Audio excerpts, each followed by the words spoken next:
La Lily, the stream is beginning. Hi, my cuties. Hi, hello. Nice to see you today. As you can see, I'm sitting on my very comfy couch while reading today. So I'm really sorry that you cannot see actually my fan arts from my community and the chat properly, but the couch is too comfy to just let it, well, not be. Hi Battle, hi Scout, hi Cat, and hi Stream Elements bot. Really nice to see you today. Creepypastas. Is Rayumi scared of noodles? Yes, I am scared of noodles, but let me wait for a second about the title and about what are we going to do today. That's what is what I am expecting. Oh no! Surprise is that all the creepypastas are actually creepy. Usually they're not. Yeah, you're right. Usually they're not creepy. Nice setup you got going on here. Yes, my setup is really nice. I've got a book when I've got my all creepy pastas and creepy stories. I've got cute lamp with kind of sass lamp. It changes colors, as you can see. I also have got a boba tea, cute boba tea with a tiger. Boba tea is really needable today. Also, I've got my big pumpkin, which is glowing, and I've got my pot. I'm cooking something right there. Yes. Don't be very suspicious about what am I cooking actually, okay? Thank you. Also, I know I'm not in the middle of the screen, but I wanted the chat to be seen at least a bit. So I hope you're not too perfectionist, guys. And that's not bother you. Also with listening actually Haunted House Lofi hip hop mix. No copyright Halloween Lofi beats. As always, I changed speed from 1 to 1.25 just for sure to not be copyrighted. And I hope the audio is in really good and everything's nice. You can hear me and the music. You could always make the chat box smaller and toss it in the corner. I could, but I'm too lazy to do it. I need to change things in Stream Elements bot, and I'm really too lazy to do it. You know, that's why I didn't. Okay, it looks like we've got only 3 people today. I hope more will appear soon, because today's stream we're gonna read some creepypastas, as the title might suggest you. And why creepypastas? Reason number 1, because Kat said that a plural from creepypasta would be creepypastas. Reason number 2, because we've got a surprise for today, and my Discord kinda hates me, I think, because when I asked you guys about streaming and suffering from spicy hot noodles, you said that you really want to see it again. So here's reason number 2 why creepypastas, not why only creepypasta, because I'm gonna eat some noodles today as well, unfortunately. From 6 noodles we've got only 4, and yeah, four noodles left. So let me show you my noodles. Hop. There are 4 noodles. Top left corner, it's supposed to be green, but now when I'm looking at the photo, it doesn't look green at all. But let's prepare it green. It's green. Okay, guys. So it's jajang. The next one is black, and there's no name of it, but well, it's a black one. Next it's red kimchi, and then it's yellow curry. So that's all of noodles we've got today.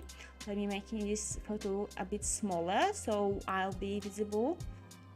Bye chat. Do you like curry? I ate curry a few times in my life and it was tasty, but probably not not as spicy as today's. And I'm gonna eat only one noodles because I'm already full. I ate too much pizza today.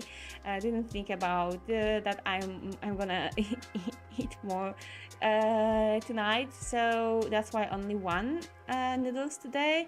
Also, I think it's enough. So let me do a poll. Which noodles? And we've got green, what was that again? Jajang, green jajang, black, red kimchi, and yellow curry. Okay, hop, you can choose which one I should read today. And since the 3 noodles will left, probably I'll be streaming more times with noodles. I'm always worried about the viewer average on my streams. Why, Vatel? Why? You shouldn't really focus on numbers. I know that numbers are really important, but you know, someone has started. Like my first stream, I didn't have any viewers, only Rima sometimes was watching or Small Might. And the worst part was when I was collabing with Rima and Small Might and I had 0 viewers, but you need some time, Battle, really. Don't focus on numbers because it might just break you. Curry on kimchi ones will be more tasty rather than hot. I have no idea that the top left one is. Okay, so maybe I won't suffer so much. Hi Rima, hi. Nice to see you here. Numbers are important to get affiliated for Twitch, so it's kinda a thing. Ah, I see. Well, I'm not streaming at Twitch, so I might not know all of the things. What's your favorite number? My favorite number is 3 or 5. It depends, but mostly 3. Don't ask me why, because I really don't know why. Okay, also today we're gonna read some stories from 2 websites. Both links are in the description. The first one is ritzyblog.com or blog.ritzy.com, and there are some horror short stories to read, like more than 3,000 stories, and there's some weekly writing contests. So I'm probably gonna read at least one story which was the winner, and the next link is creepypasta.com. There's some scary stories. Why the link doesn't appear for me? Okay, thank you website. And the newest story is from today actually. Okay, so it's pretty new because when I was checking it 5 hours ago, there wasn't today's story. But it looks like they update it every day. So guys, if you're interested and want to suggest which story I should read, please just check out those websites and well, I'll read it.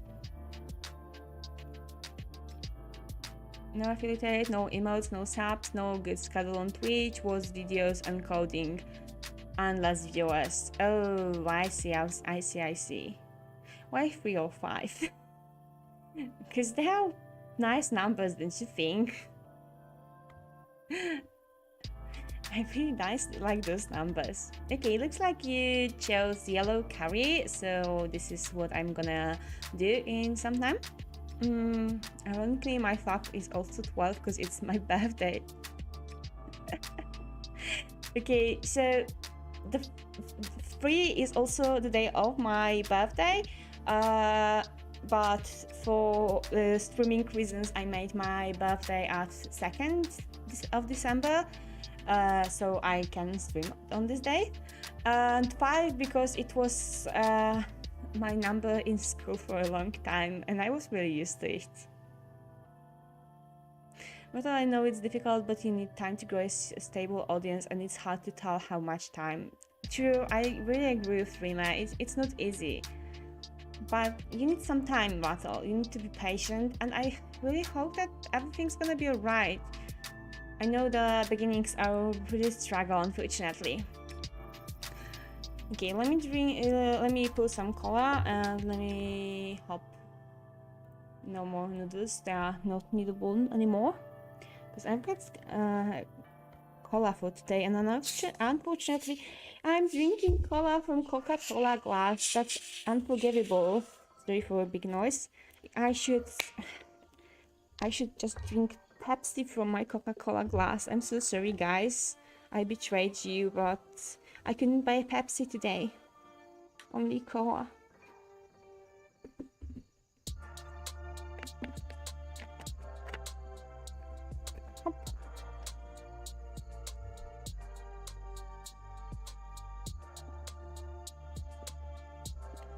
Okay, so let's read the first story, and after this I'm gonna go and prepare some noodles and then supper. So the first story I got is someone has died from blog.com, and it was the winner from weekly writing contest. It's written by Lonnie Russo. I didn't read it before the stream, so I don't know what about, I don't know the plot. Hi VSL, nice to see you, hi! Can't wait to hear some nice wholesome stories. Yeah, it's time to begin. Internet, can you be more stable? Why you stop being stable when I just said that it's the time to begin? Fuck you, Internet, I hate you sometimes, I really hate you. Okay, so let's begin. What about maybe changing speed of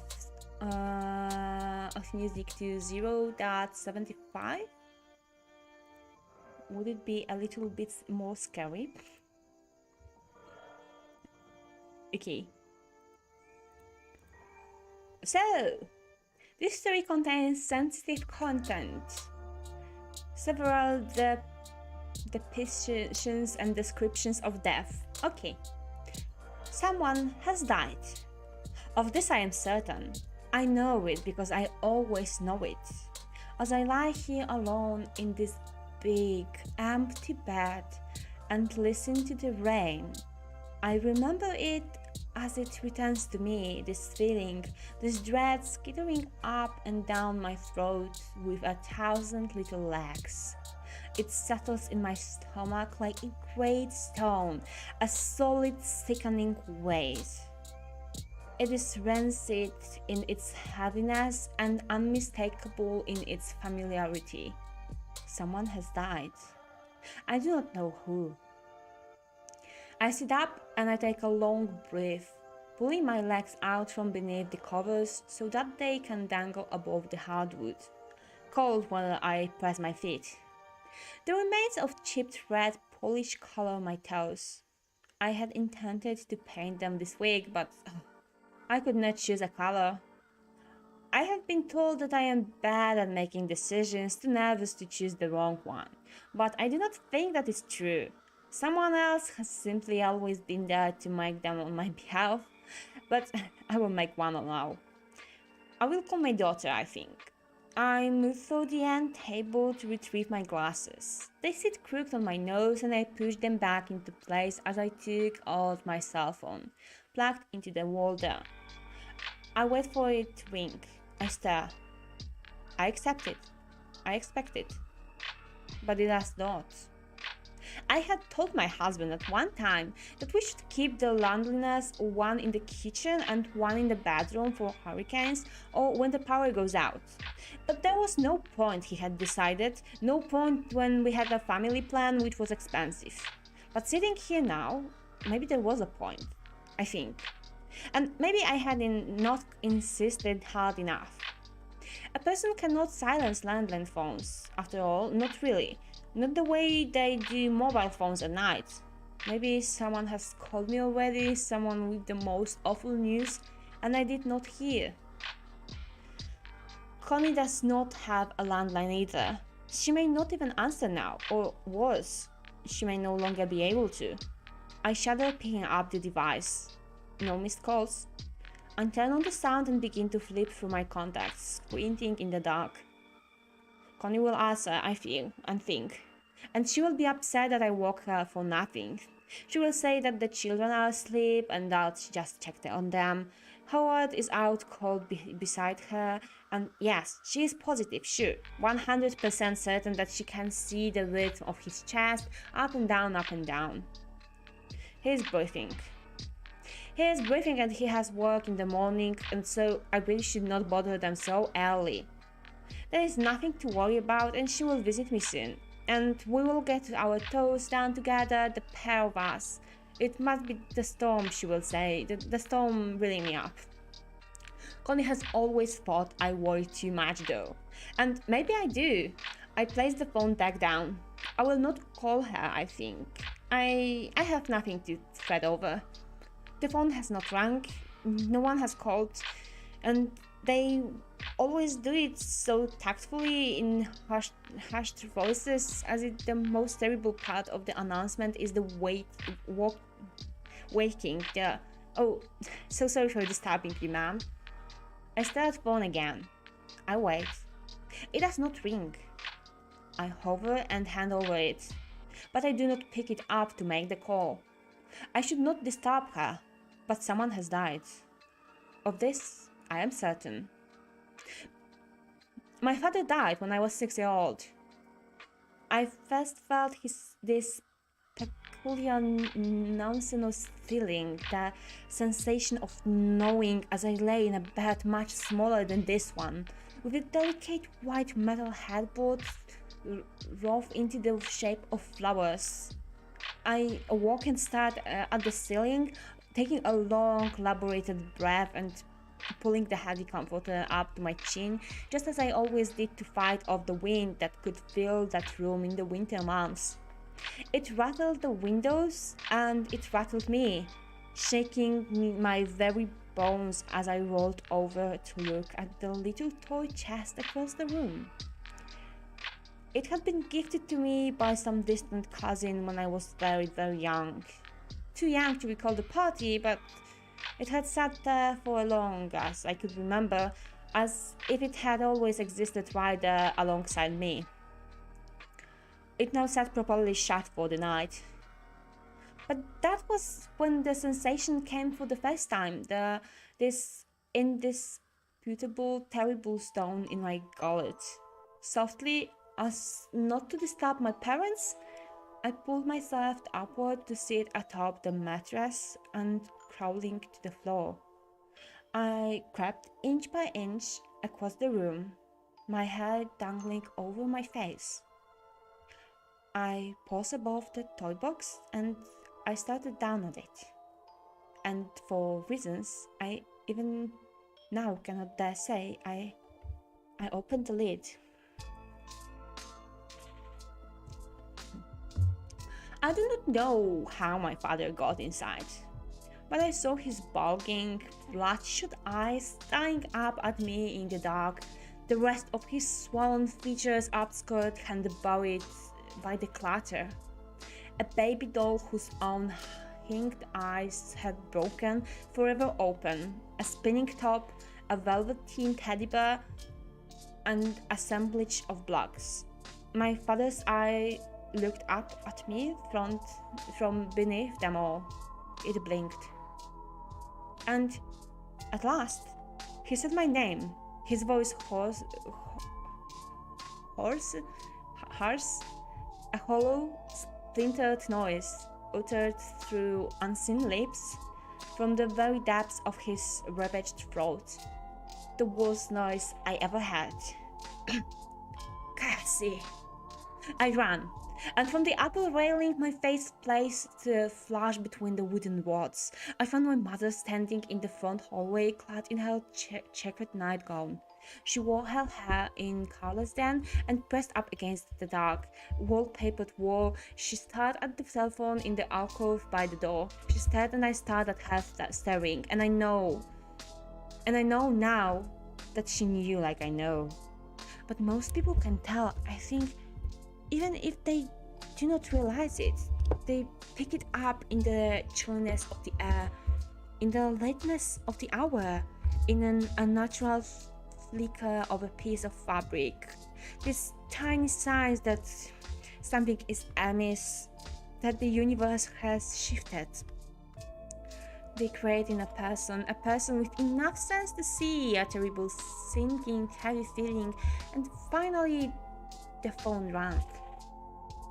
Sometime later, my mother found me huddled by the doorway to my bedroom. I did not dare to go back in, but I had retreated there to cower after a few minutes of listening. She smoked a cigarette, as she told me, a nervous habit people still did around their kids then. But I already knew, of course. I knew that my father had died. I learned later, not from my mother, that the towering industrial shelf in his warehouse had collapsed and he had been buried by its contents. And I had found him just like that, entombed in my toy box. Some grotesque phantom vision caught like a crude, blurry snapshot of the moment of his death. But he was not there when my mother closed the chest again that night. And he did not return. The feeling, however, had been there, this terrible sensation of knowing the awareness of a death. I had felt it then, and I feel it now. I really should call Connie, I think. I pick up the phone and as I look down on it, my finger hovers over the lock. But I do not press down. I should not bother her. Instead, I tuck the device back in place and I rise from the bed. I rise and, as if compelled, I move for the closet, the mighty wooden armor perched right beside the window, where the wind still patters. I stare at it and I reach out a hand, but I hesitate.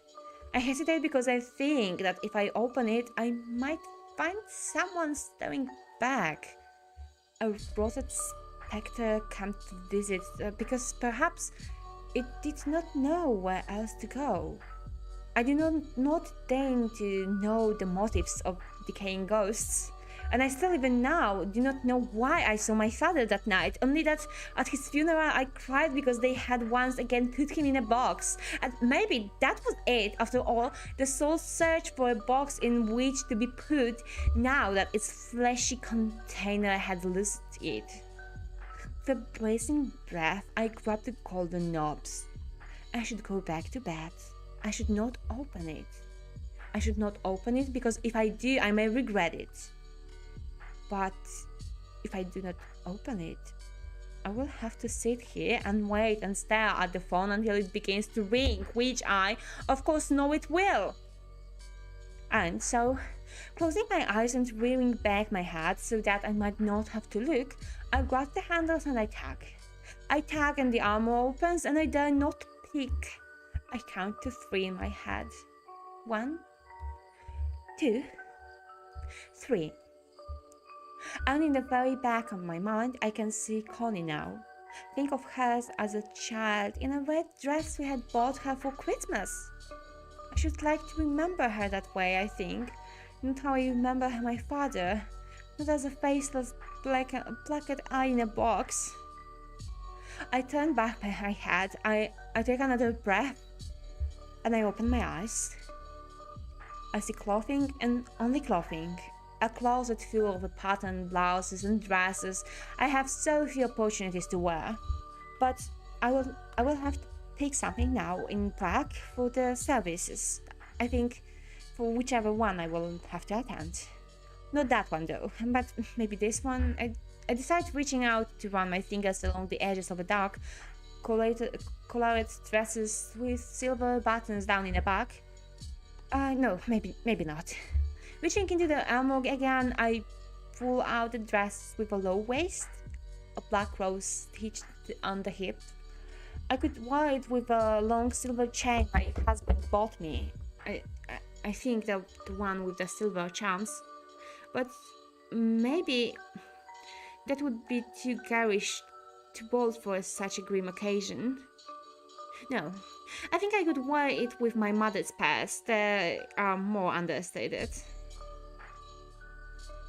I had known it when she died too, but she had not gone suddenly. No, not like a lamp abruptly turned out before the dark. Her own end had some gradually, like the waning glow of sunset, bit by bit, until night could be the only natural expected conclusion. The phone rang in the middle of the afternoon that day, when I had been folding laundry, the wave of knowing in my stomach. The hospital had told us to go home and to rest that morning, and that they would call if anything changed. But something had indeed changed before they decided to tell us. I wandered into the kitchen that day to find Connie already with that telephone cord jumbled around her elbow, and I knew for certain.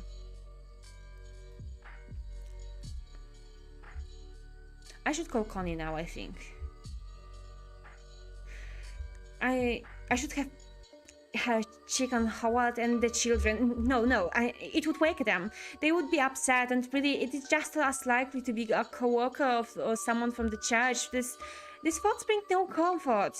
But still wrapped in them like a terrible thread quilt, I reached into the closet once more, shifting through the row of heavy clothing in search of the long-sleeved dress with the belt. I will wear that one to the funeral, I think. It might be the proper choice because I had worn it to my husband's funeral. I was alone in a bed on that night Richard died. He had been working late, as he so often did, and I had fallen asleep early with the television on, lulled by the lullaby of commercials and rain. I woke, as it from a nightmare, to find an infomercial about a counter-drop grill just starting to loop. The feeling once again took hold as I rolled over to check the alarm clock blinking red. And I lay there for a good long while, watching my phone curled up in a ball beneath the covers as some sports star extolled the virtues of sleek design, gray straps and easy cleaning. The phone rang at 2:27 in the morning, and it was on the third chin that I felt a sudden shift in the bed beside me. A ragged, heavy breath close at my ear, hot and garbled, the way a person chokes, and the familiar wave of an arm stretched over the wraps round my shoulder.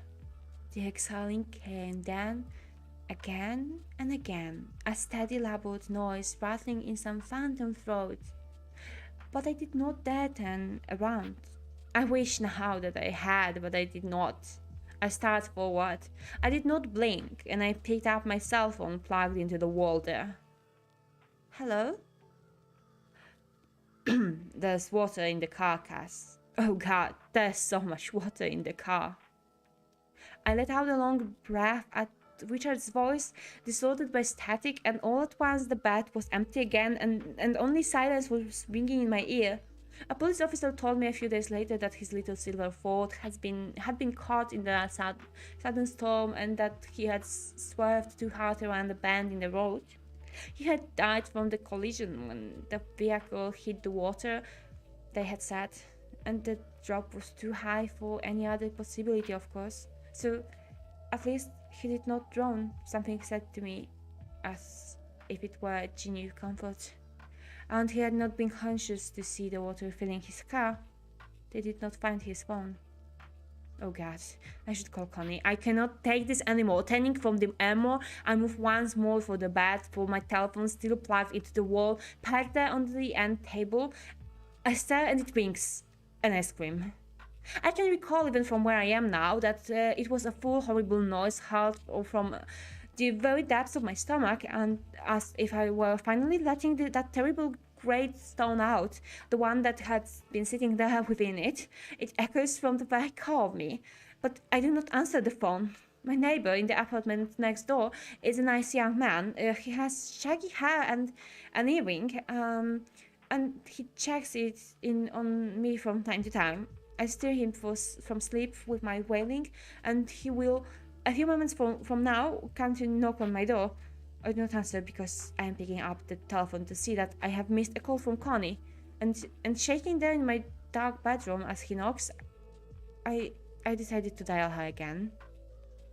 My neighbor will call the police. Yeah, he will tell them that he heard me scream a little bit after 3 in the morning, and he will tell that some story still for many, many years to come whispered around darkened tables and across the occasional campfire. The police will call Connie, and she will tell them that she had been lying awake all night herself, tossing and turning with a great heavy weight in her stomach. She will tell them that she had called me when she could no longer bear it, but I did not answer, even though her own phone will ring a few seconds later. She will answer it to hear only her own name. She will say uttered desperately through a flurry of static, but there will be no record of that call, and they will not believe her, citing technical glitches or tricks played by fear. And when they break down my door, they will think I had fallen asleep with my armor doors open and my glasses on the floor. I had not, but they will find me just as I found myself, blue-faced, breathless, covered still by the amount of blankets in my own empty bed, where I had lay for many motionless hours by then. Someone has died. Of this I am certain. Someone has died, and oh God, it is I.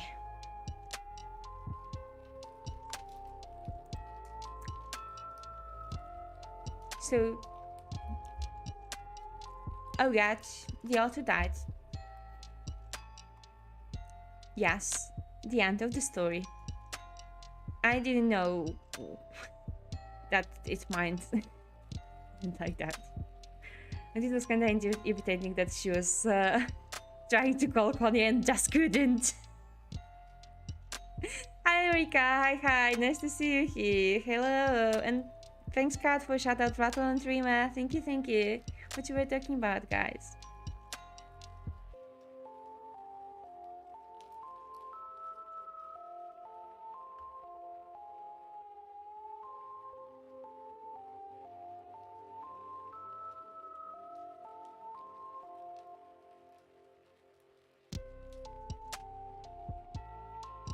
Okay, about Scout being a Titan thing. That wasn't creepy at all, to be honest. That was not as wholesome as I thought that was gonna be of what I said. Hi Lois! Hi! Nice to see you. I'd give the story a 7/10, but the reader an 11 better. Thank you.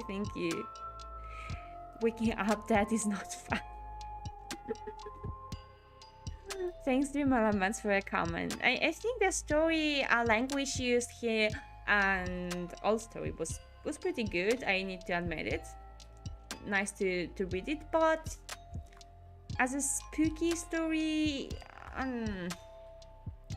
not very much spooky and scary. But as I said before, after the first story, I'm gonna prepare some noodles, so it's gonna be like 10 minutes, I guess 10 minutes break for now, because I need to prepare noodles. And the next creepypasta or creepy story, whatever. Rayumi, I think you might want to remove the death comment. Yeah, I need to do it. Because it cannot count, actually. Looking up, that sounds like a cool... The next story will be from creepypasta.com. The link will be here. Hop.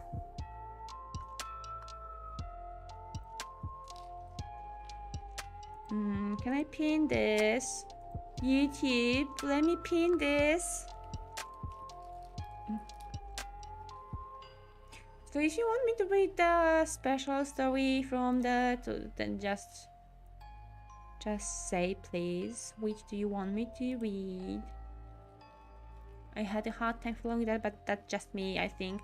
No, probably not just you. I think that's that was just a lot of memories of how other people died, and not really understandable at first. I think that's the reason. But I like the death comment. I'm gonna just fix it someday, Eric. Probably. But well, does the 8-ball work? Like, it should be something like that. Or magic ball? I'm not sure now. Oh, it works. Thanks, Film Elements. At least this command works. Okay, guys, I also came here a few minutes ago, plus I'm kinda distracted. That's totally understandable. Don't worry, Erika.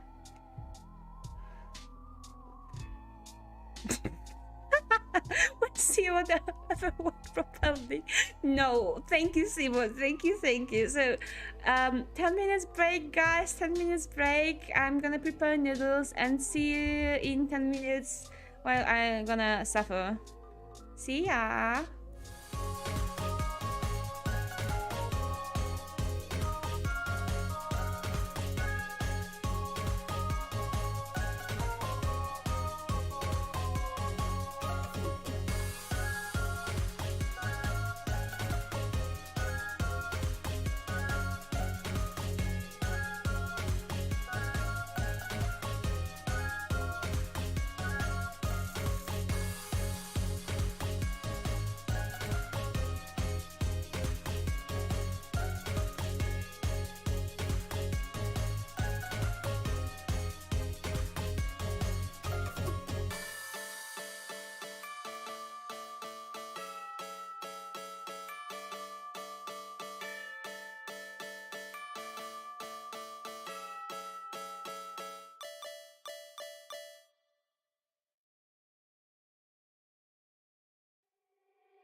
Hello, I'm back. I'm alive. Nice to see you again. I've got my noodles. I will send you a photo on the Discord and the Patreon as last time in a second, but I need to fix noodles with a sauce first. I miss Rayumi and Aki already. I am here, and what about Aki? She should be. They should be with you, and in a basement. Aren't Aki there? How they run away? Did they run away? I hope not, because Rima might be really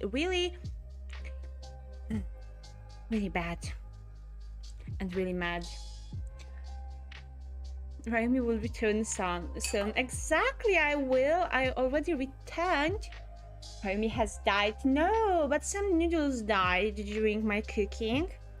Because I was pouring the water from noodles and well. Few noodles also was poured, and they're not longer with us. Rayumi has been found dead 5 minutes ago. No! That's a lie! I went to get the food and got locked out, and Rima's keys are apparently in her laptop. So you cannot find Aki! Oh no! Oh no! Oh no. Welcome back, you lied. He came back in 9. Welcome back, PSL, and sorry. I didn't mean to lie to you guys. I would never. So I can smell that it's spicy, and my body is like, I will vomit. I've got some bad memories with that smell. Why are you doing this to me? And I'm like, we're gonna eat it. Where I last post those photos on live channel, I think. Was it on live channel? Yes. So here we go. Curry noodles on live channel on Discord. 9.5 minutes is 10 Polish minutes. Exactly. That's why. Okay, here's my noodles and Patreon, because I know not all of my viewers has Discord and Twitter. So let's go here. Curry noodles. They smell like spicy noodles. Oh my.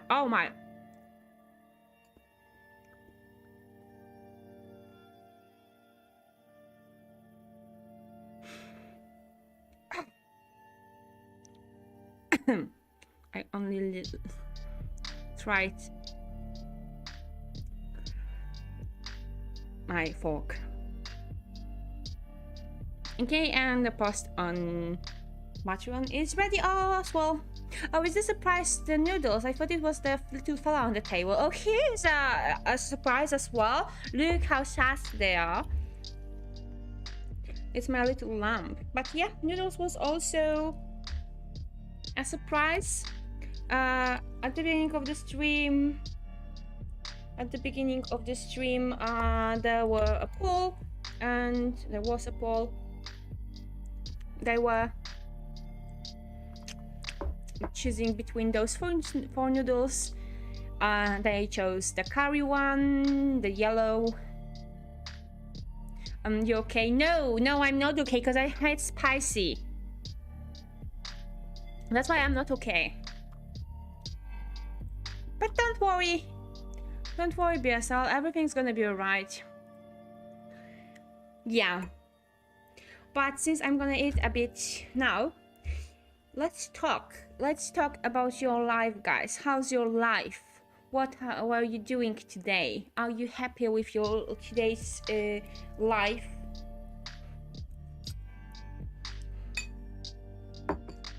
How you spent your time today? Show me my dashboard stream elements. Time to check some things here. kind of feel like it's just chatting stream with reading stories, and I'm not good to even just chatting.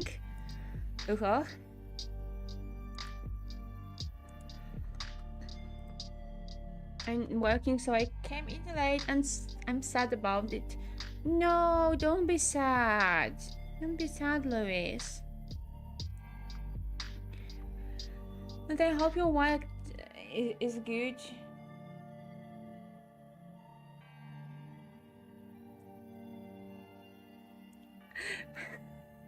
I hope your work is good and you can spend your time well there.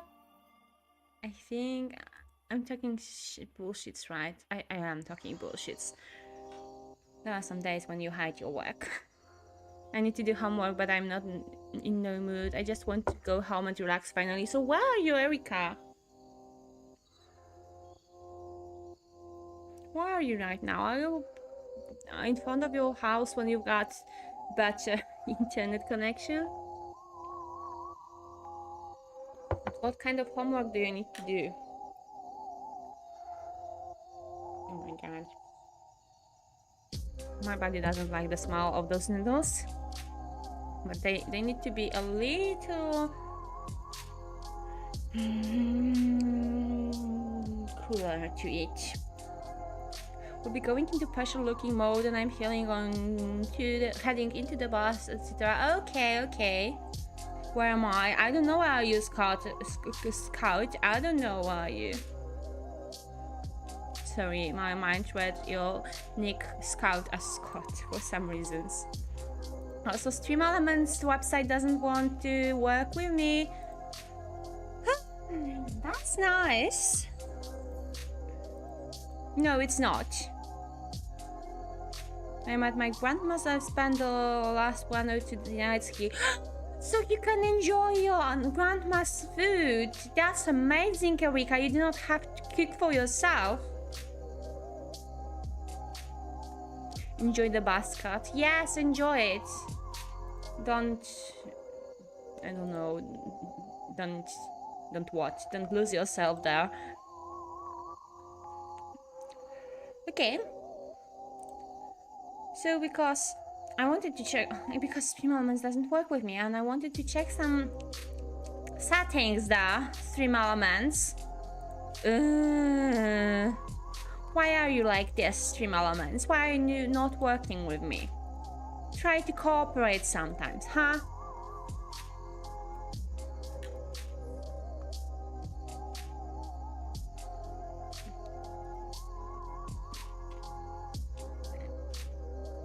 Can you show me my profile, Stream Elements? Why are you like this? You're right, I made you appreciate the food. Good! Good. Grandma's food is the best kind of food in the world. The second one is your mom's. Okay, I licked down the fork and oh my, I hate this. We need more Coke. I've got a feeling that 1.5 liter might be not enough for today's stream. And I also only licked the fork. I hate this already. And I am not a masochist, remember that. Okay, so let's read the second story. Maybe Stream Elements will be a good boy doing this and will behave himself. We've had stories like Don't Answer the Door at 9 PM on Halloween, the Polaroid camera, and what is it? Chaotic candles or Halloween mirrors, faces in the pumpkins, a shadow in the woods, the rift, the... There is a creepypasta about Polish forest. I found the one I want to read. It's Białowieża Forest.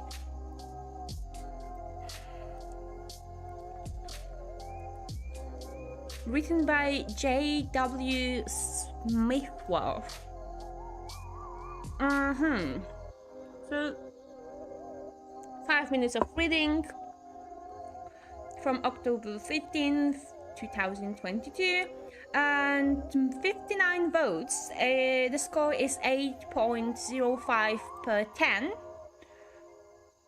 This is what I'm gonna read. Polish forests, yes. Polish forests.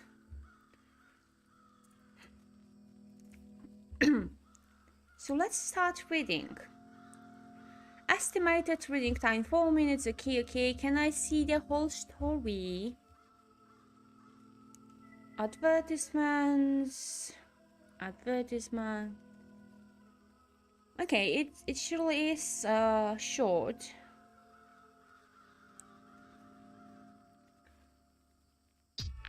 Not as long as the previous one.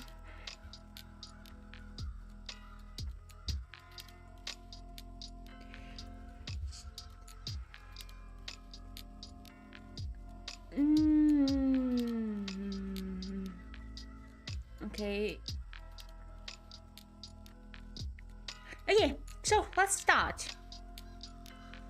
I must admit that when I first obtained the tainted face of Białowieża forest, I did not think it was an item I would one day part with. At best, the trinket is a chilling reminder of a tragic affliction. At worst, it is something much darker. The truth is that I have not yet found out which, and the younger version of myself thought that nobody else should either. However, with age comes wisdom, and I have decided that it is not my place to make the decision for another. The following is the history of the tainted vase of Białowieża forest as I have come to understand it. In 1995, I was in Białowieża, a tiny village in the heart of Białowieża forest in Poland. For those unfamiliar, Białowieża forest is an enormous primeval forest, an ancient woodland which has remained largely undisturbed for centuries. This forest is among the deepest and darkest I have yet ventured, and the small town of Białowieża in the midst of it is riddled with mystery. It was in the village that I heard tell of a creature imprisoned in the old town dungeons. A monster the locals referred to as the Devourer. The stories surrounding this man were fascinating, but misaligned and tweaked of exaggeration. Intrigued and unconvinced of the histories the locals told, I decided to investigate myself. With a lot of convincing and a well-placed bribe, I was allowed to visit the creature's cell. In a dark stone room, several stories below ground, I found a sallow, sleekly figure cowering in a corner. His skin was pale, his clothes tattered, and his demon looked pitiful. I tossed him some raw meat which the god has provided me, and the creature tore it into it. As his hunger waned, his lucidity grew, and I was able to strike up a conversation.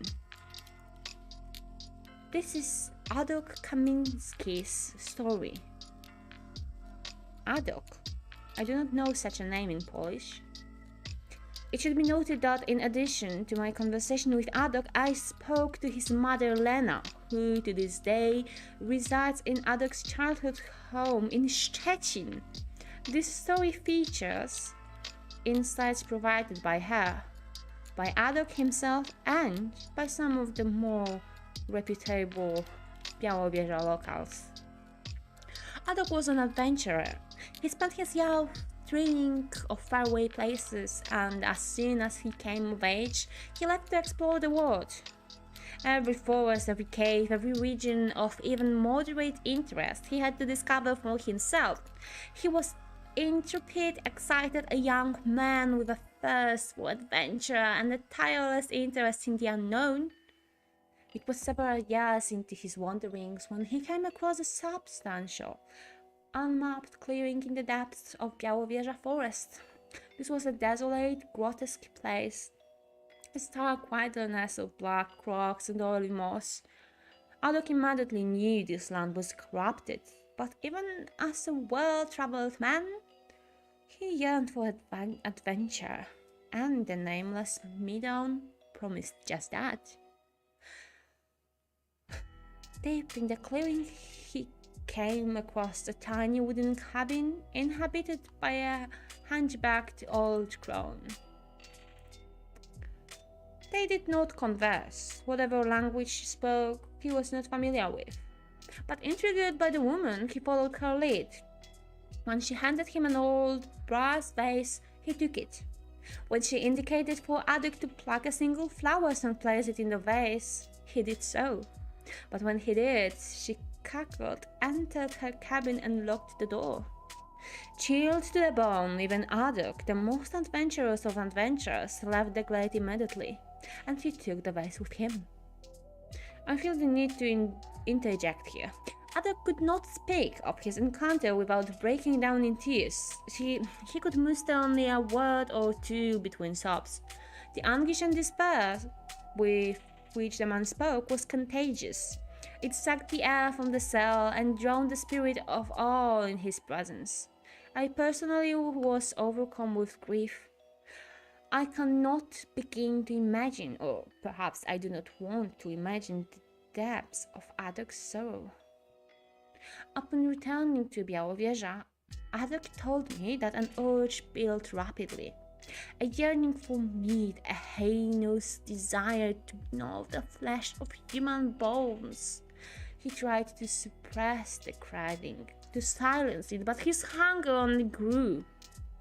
He was famished, starving, insatiable. He fought the compulsion for as long as he could, but awoke one day covered in blood with the remains of his victim torn and butchered by his side, and even as his revulsion intensified, he could not stop himself. Sobbing, disgusted, horrified, he slipped another piece of human flesh into his mouth. When the lockers finally caught him, Aduk had lost most of himself to the curse. No longer did he dream of travel, gaze up at the night sky. Instead, he recovered in dark, always waiting for someone to treat too close, fixated on nothing but his next meal. Aduk told me that he had never removed the flower from the vase for fear that doing so would end his life. But now he had been locked away for so long, and he was barely recognizable as the man he once was. He was ready for death. Aduk told me where he had hidden the vase and pleaded with me to empty its contents. The once intrepid explorer now yearned for nothingness. I, of course, followed through with my promise. I located the vase and found it. Had a single wilted and rotten flower dropping over the edge. I dumped the remains deep in Białowieża forest, and upon returning to visit the Aduk once again, found that he had passed away. As noted previously, I added the tainted vase of Białowieża forest to my collection, but never dared tamper with it. I do not know if the curse that afflicted Aduk Kamiński is still carried by the vase, or whether placing a flower in it will plant the same burden or another. What I do know is that I am unwilling to find out. To the person who purchases the tainted vase of Białowieża forest, the item will be meticulously packaged and delivered with a copy of its history. Thank you for reading this tall tale, and I wish you all the best. Sincerely, J.W. Smithworth.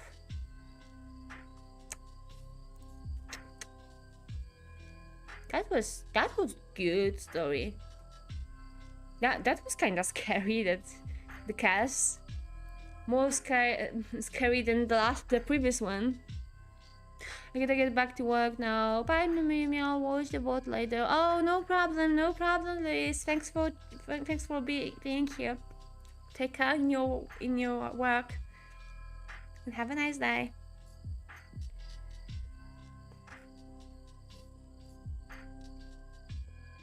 So yeah, I agree that the story was good.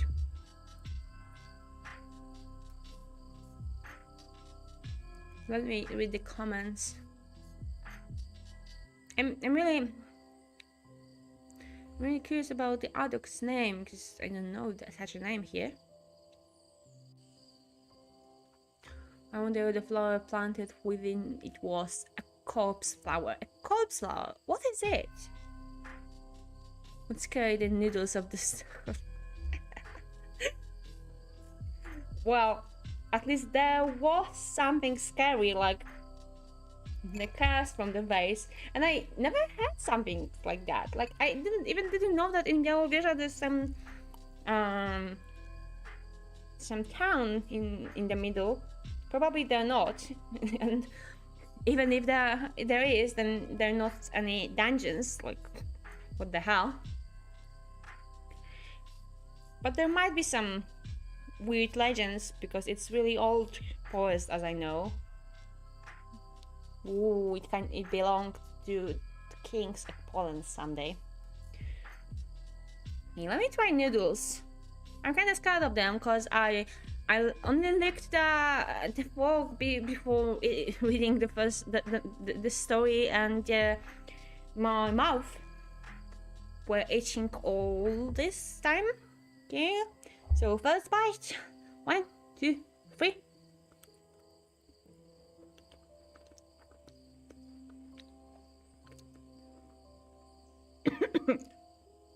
Okay.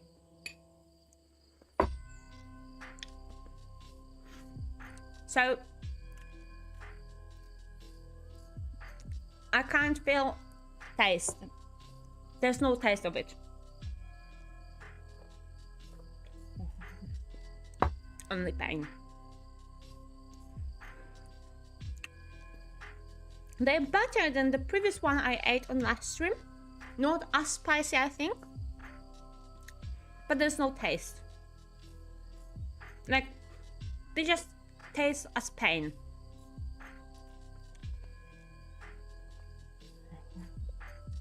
I do not understand how someone might enjoy eating it just for taste, because there's no taste. Found out that a bridge near where we live is supposed to be haunted. Oh no! Don't go there in the midnight.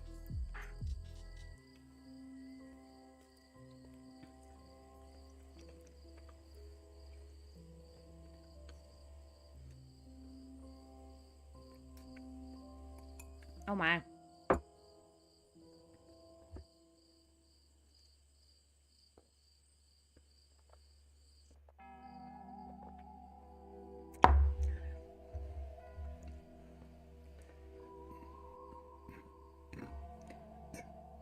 Oh.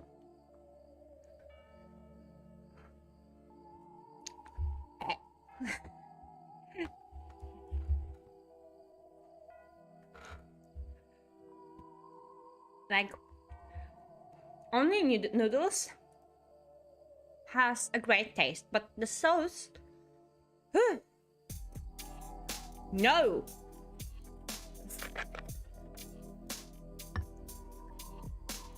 I think I could eat it, but without any sauce. Oh my tongue. It's hurting.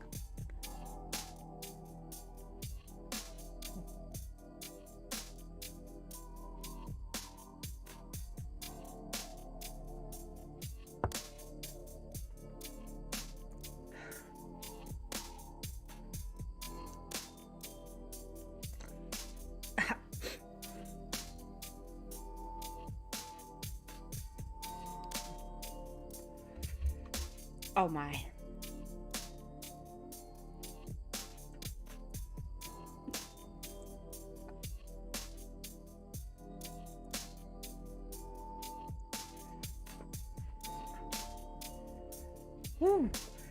I'll put my tongue inside that glass of cola and sorry, I don't know if it was hurting because of sparkling or because of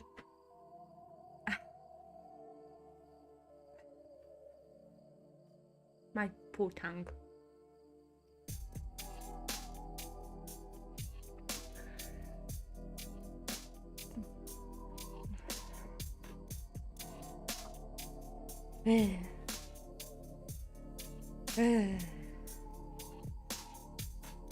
The tank near me has a dungeon underneath it. One of the shops near the town square fell into a tunnel a few years ago. Oh, I think I might know which town you talk about. Oh my god.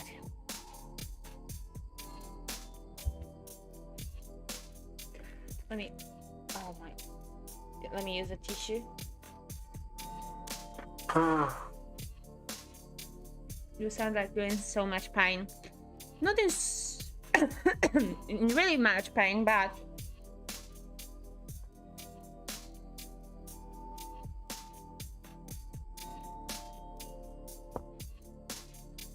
last time I was eating those noodles, my whole throat and roof of mouth were hurting, and now the whole pain is under my tongue. That's just a really weird thing.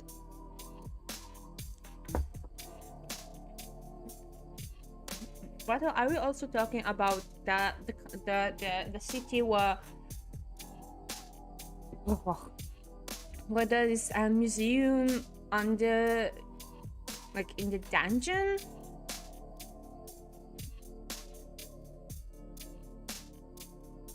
Underneath the city? Send me a name of the town on Discord and either confirm or deny it, okay? Wow, do I have your online Discord?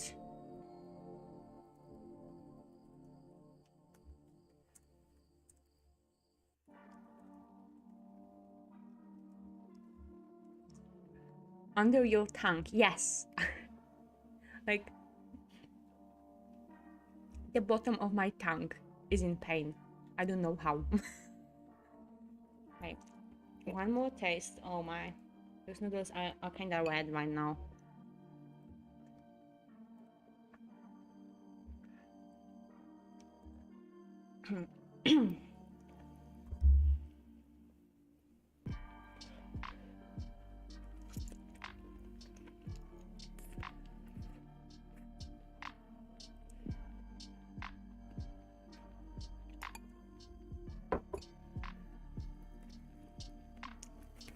Noodles are really soft. I like those kind of noodles.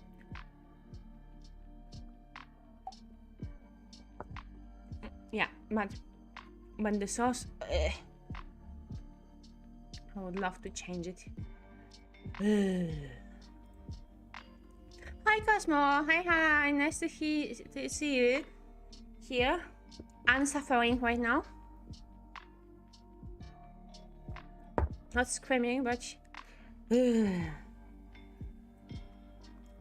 that's a strange place to have to experience pain. It is. I didn't expect the pain under my tongue. And of course, I've got runny nose.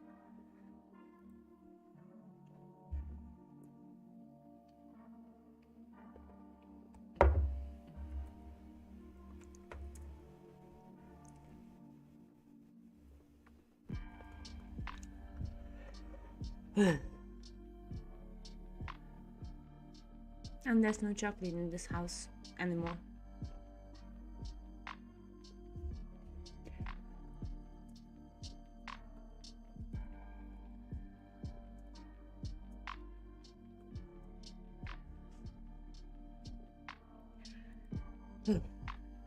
Okay.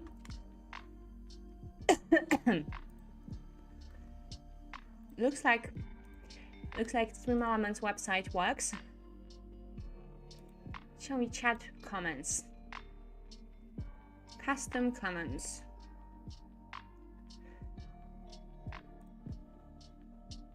There are a lot of custom comments.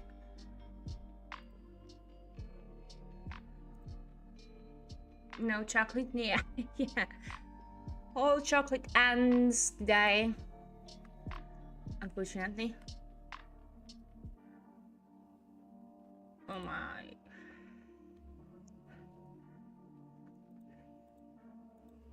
First, delete this. Next. Response. Can you just try to calm the deaths? Is it so hard for you? Is it?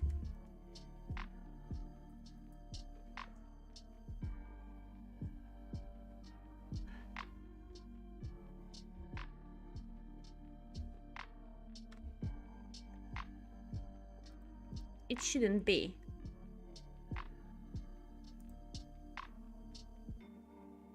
No more death. I'm trying to change it.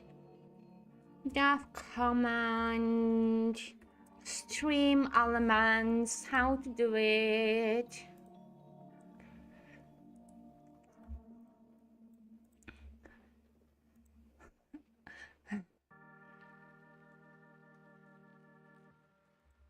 I've got a feeling that my mouth might be really red right now.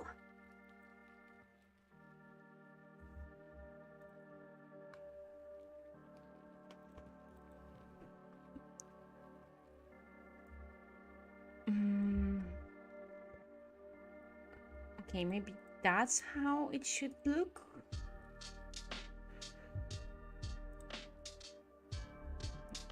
Let me see. What if I change it like this? Hop.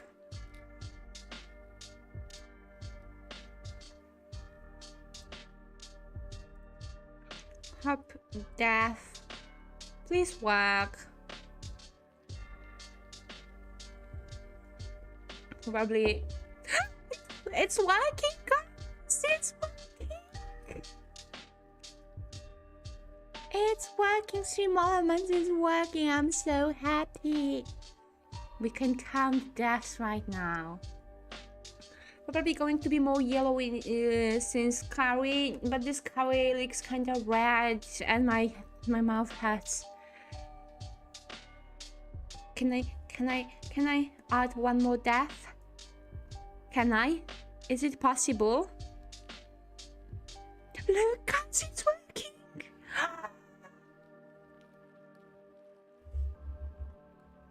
Rayumi has died from noodles. Can't believe Rayumi died twice eating noodles. Wait.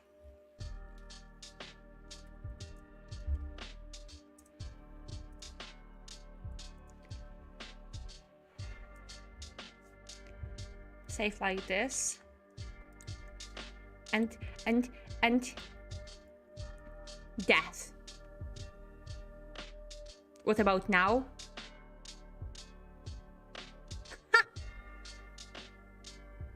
It worked. We'd have to be careful not to add more than one at once, I think. Yeah. So it shouldn't react anymore for words as die, death, dad, etc. And only when you use a comment. I hope, at least. What other commands do I have?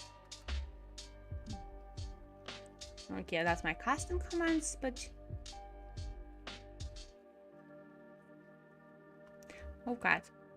Alright, I've got uptime. What is it? How do it looks? How do it look?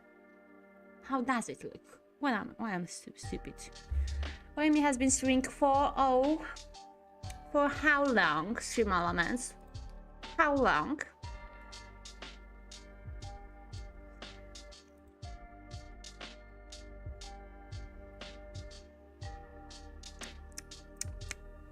I think Stream Elements doesn't know. Rayumi fixed the bots usage. No, I just was too lazy to do it before. I should have done it ages ago. I sent you some details about the story on Discord. Yeah, I saw it. Oh my god. Like whole shop just collapsed.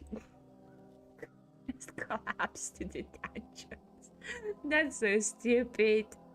But guess it wasn't a big pleasure for the shop's owner. By the way, guys, if you've got some comments that you like me to add, please tell me, okay? So I'll try to add them. But right now we've got some other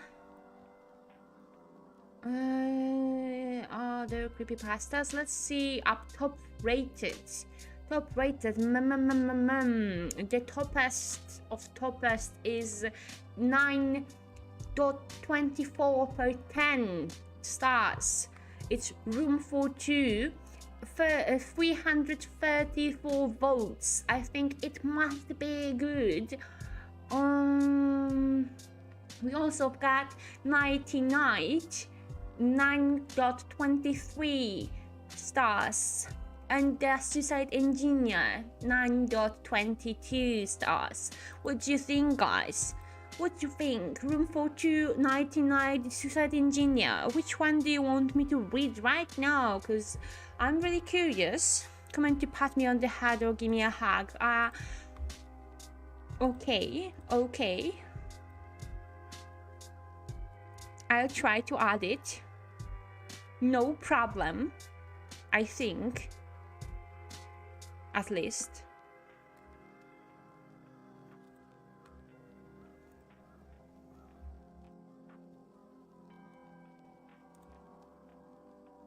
The middle one, okay. There's also some comment for quote.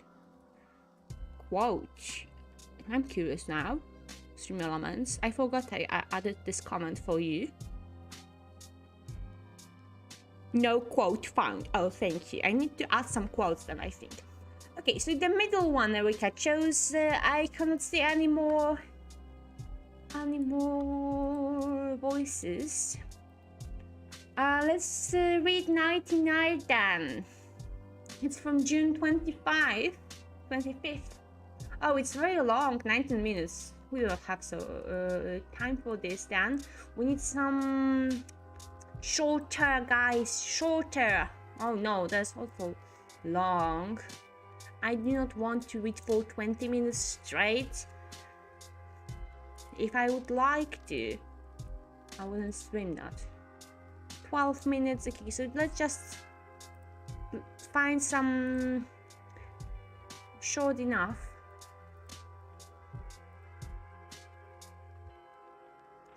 What happened when the stars go wild? The quiet sky. The spider and an orange. Interesting. Oh my, 21 minutes. What else?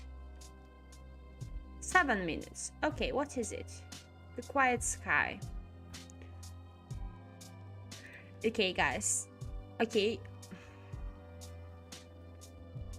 I think I need to stop the stream for a second because Noodles want to need to go to the toilet, I guess. So give me 5 minutes, guys. 5 minutes break. Sorry. I may need to go to the toilet. See ya.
Okay, I'm back. Hi guys. Hi, I'm back.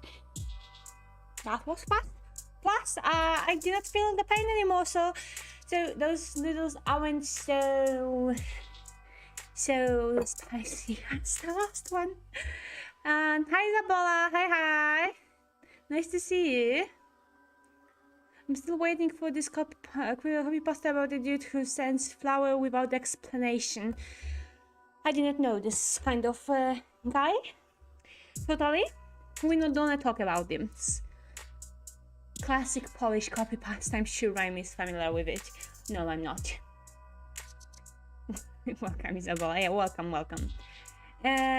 Okay. The creepypasta I've got. 7 minutes. And I wanted to check one more thing before starting reading. Show me. By length them. Show me them by length, because there is the option for this, of course. Oh, that's like the very micro one. 50 words.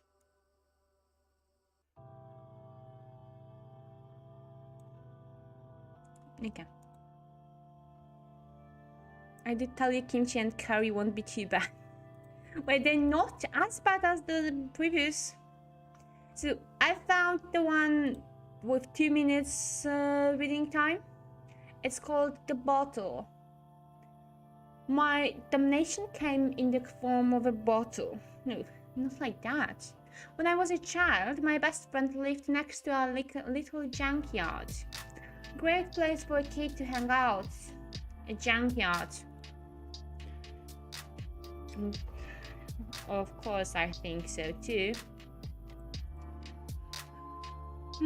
Full of mystery and exciting discoveries. And if you find anything nice, nobody minds if you take it. Except your parents, obviously. Well, my friend's mom. Most of their bowls and plates came from the junkyard. But anyway, one day a bunch of us were hanging out dismantling a car. Some of us might have been interested in the parts. I just thought breaking stuff was great. Well, when we got the engines strewn everywhere, we set to work on the interior. Under one of the seats was a little glass bottle full of some green, bubbly liquid. Curiosity trumped hygiene in those days. I uncorked it and sniffed it. The smell was pleasant, minty, a little floral. One kid, Jackie, told me to drink it. It was a double doctor. I had to. The taste was also pleasant, and it warmed me on the way down. My body was filled with a strange, pleasant tingling. Nothing else happened, not until that night. First effect, I couldn't sleep. I haven't needed sleep since. It's alright. I got a lot done. Second effect, a month later, I started to cough things up. I was playing alone in the woods and I hugged up blood when there were chunks in the blood. Then I was puking. The entirety of my cold, long intestine came snacking up as I sat there, quivering, tears on my cheeks, struggling to breathe, literally puking my guts up.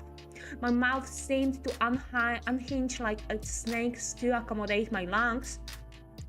My heart was on my sleeve. The bloodstain would never have come out if I hadn't abandoned the clothes I was wearing. The police searched frantically for a missing person, but never found a thing. I wasn't empty when I finished, though. New organs built up beside me. I could feel them. I could see them when I closed my eyes. Nameless lumps and spirals springing out of nothing. Third effect. 2 months later, I began to crave the water. I can't possibly describe the feeling of thirsty skin, but I was a desperate thirst. I left my parents' house one night and walked until I came to the swamp. I moved in. The murky bark-filled waters feel like home now, as they did all those years ago. I sit under the water, watching the fish and salamanders get eaten by herons, looking at the surface, waiting for my prey. I'm sure you know what the fourth effect was. I'm typing this on the cell phone, on my latest victim. She was delicious. She smiled like fresh melons. That was short. Short and unexpected. Pretty cool. The bottle. She became a cannibal person. I think it was she or they. Maybe that's the better one. So they became a cannibal person.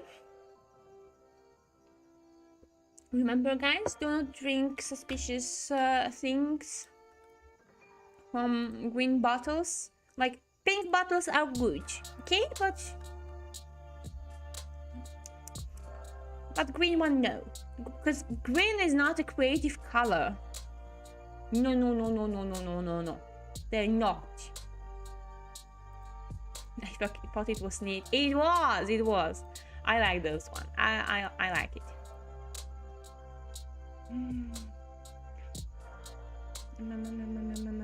I wanted to see something.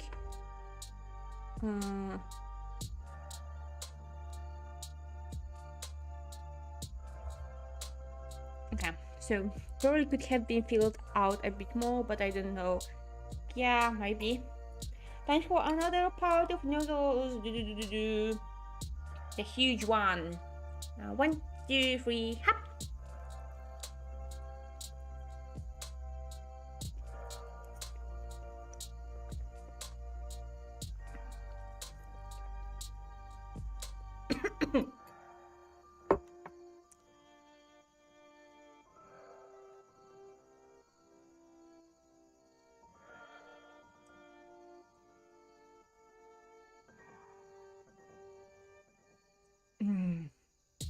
Those noodles are so soft, like really. But then I can feel the softness.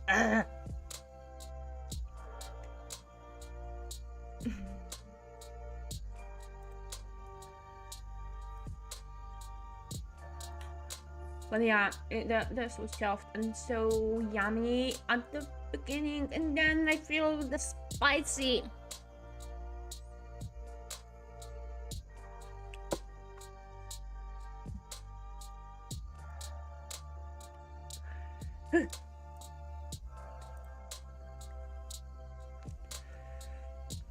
Sounds like a potion that someone with a similar skill set to mine would make. Rattle, would you make such a potion? Because now I'm scared a bit. So I should drink all suspicious liquids I find in pink bottles, but I know a brand of bleach that comes in a pink bottle. Well, pink bottles and pink liquids, okay? Those you can drink. But before you drink it, please tell some adult about it. Not me. Some adults which are near to you.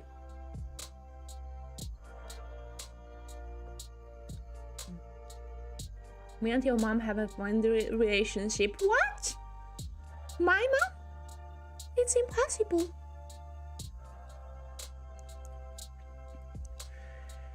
Anyway, gotta go now. Have a good rest of the stream. Thank you, Kat, for being here. Bye bye. See ya. Instead of undead, it's mutants. Yeah.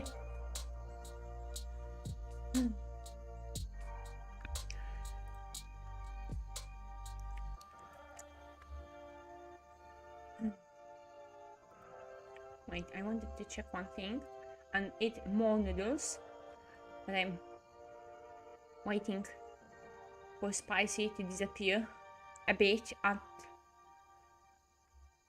least.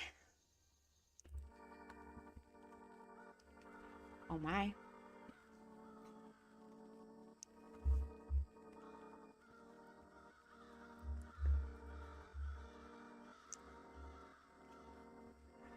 Ugh.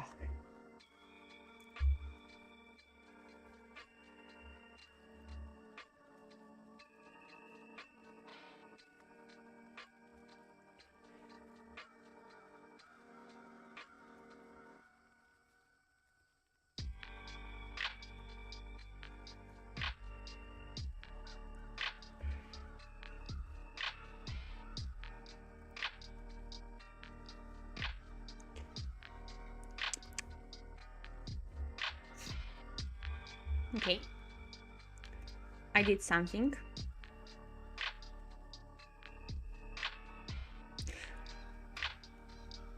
Got it, I asked before I consume bleach. Good, you should do it.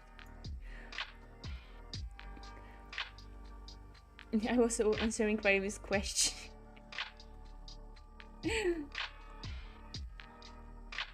Well, looks like that essence. We cannot use that. I need to check this. But let me see this.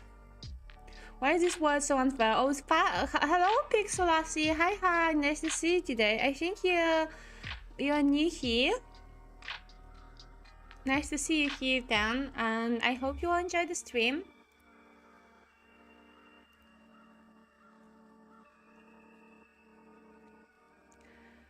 But why is the word so unfair? I would like to know. And why stream elements this doesn't work as I want it to?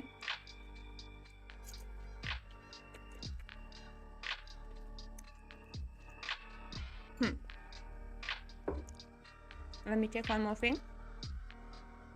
Oh my god, I'm lying.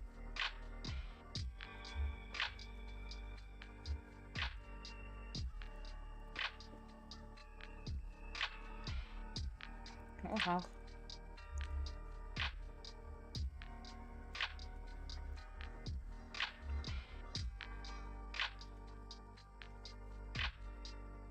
I don't enjoy at all. Oh, then why are you here, if I can ask? If you do not enjoy the stream, then why are you watching it? Streams are for enjoying, so, well... Use sender. Okay, I'll try to use this. I don't know who this user fella is, but I'm jealous. Wait, Erika, I'll try to repair it. Where is it? Where is it?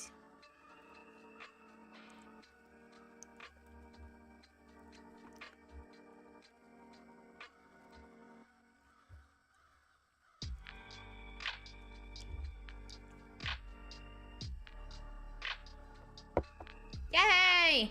It's working. Thank you, Battle.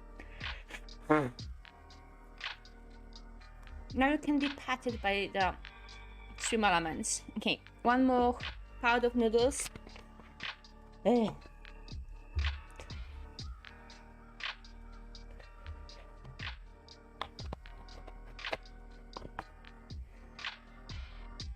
They're a bit spicy.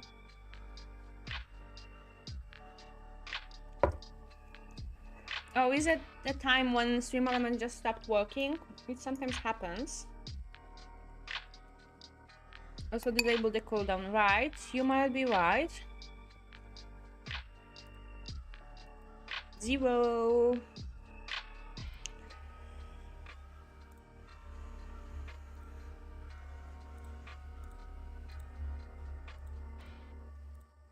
And here 0 as well. You can check computer right now. I can. Why?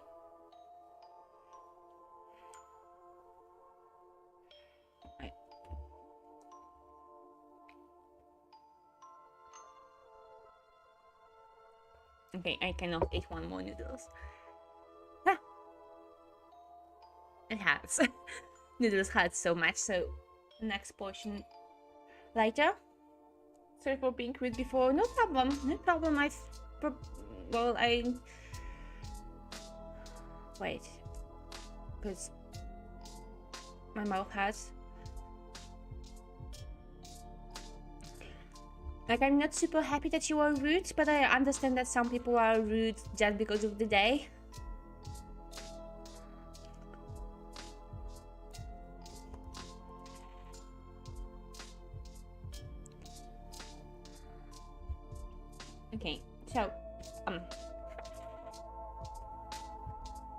The next creepypasta, let's find it.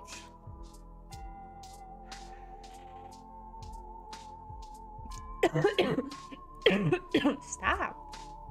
Why am I coughing? That was unexpected.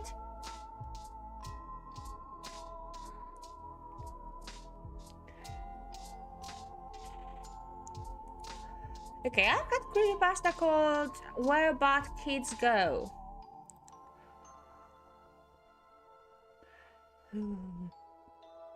Also, the pad command should work now without any cooldown.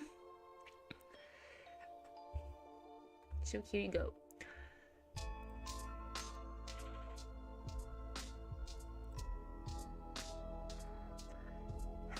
My tongue hurts. Okay. So, Where Bad Kids Go is creepypasta from 2011. Pretty old one.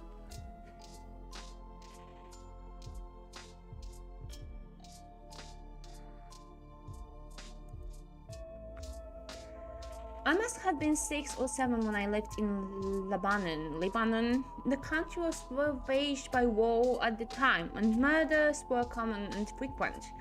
I remember during a particularly vicious era when the bombings rarely stopped, I would stay at home sitting in front of my television watching a very, very strange show.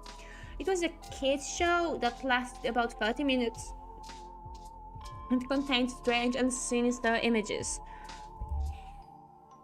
Sorry.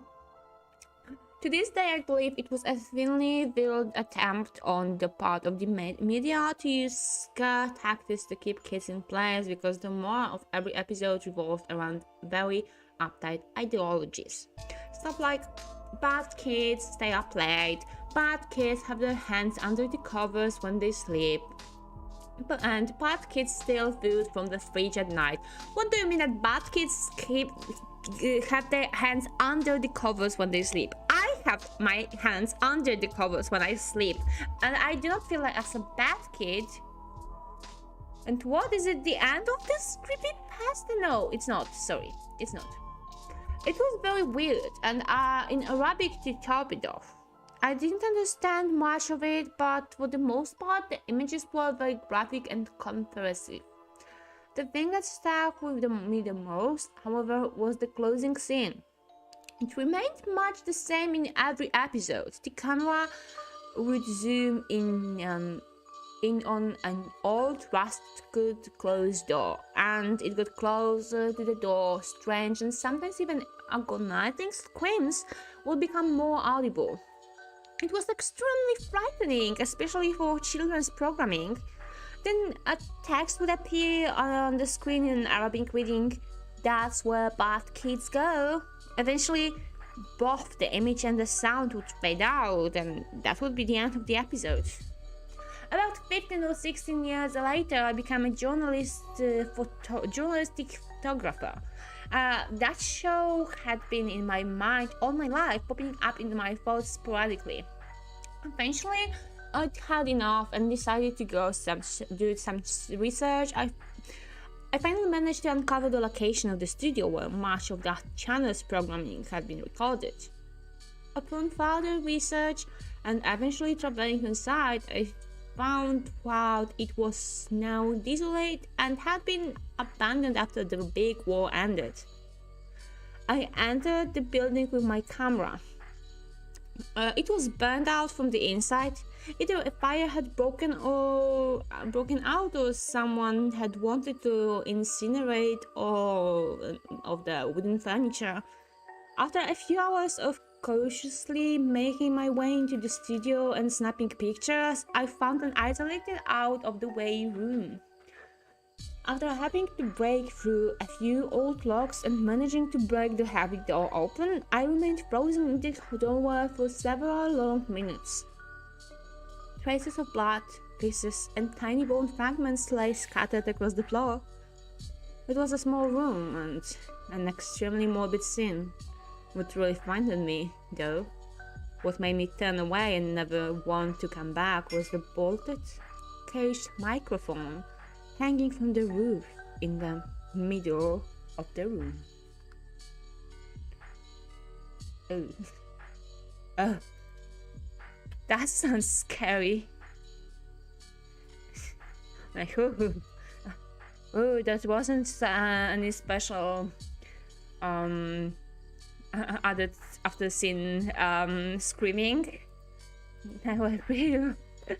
Ooh.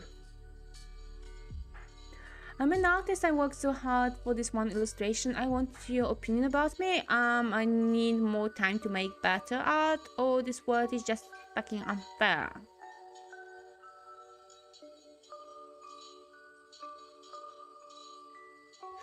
Okay, I can tell you my opinion, but I'm not sure if it might be really what you need now, because I'm not an artist, to be honest. Like, I only draw some faces sometimes, and I do not think they are really cool. But of course, if you want me to check your art, I can tell you my opinion about it.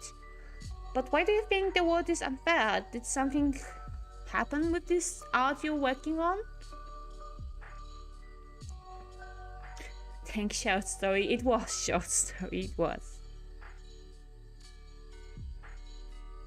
Thinking about me, I know it can be tough, but I guess practice is the most important part. It is. And Erica, we're still waiting for your piece of art on the Discord server. Where is it? You promised me that, Erica. Remember that.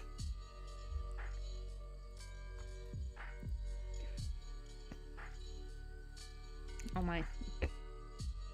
Okay, let's go. There's only a few noodles left, so maybe I can eat the rest of them right now. Ah.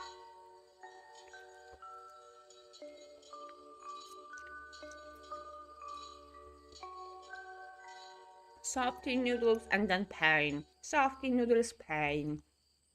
Give me more softy noodles without pain.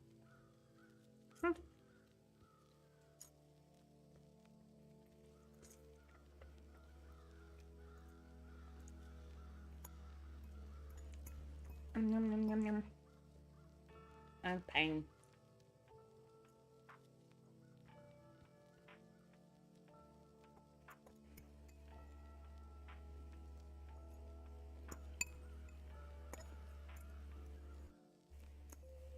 And then the end of noodles. They weren't so bad, but oh my tongue hurts right now.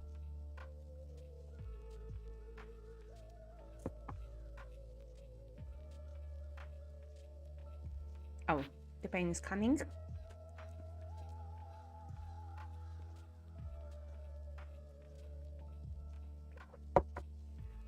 I do not recommend these noodles, but if you are common with spicy things, this one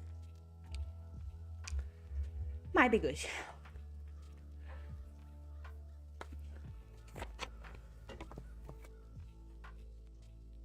Okay, I'm gonna read the chat in a second, please. I just need to drink more cola. I'm almost out of it. 1.5 liters.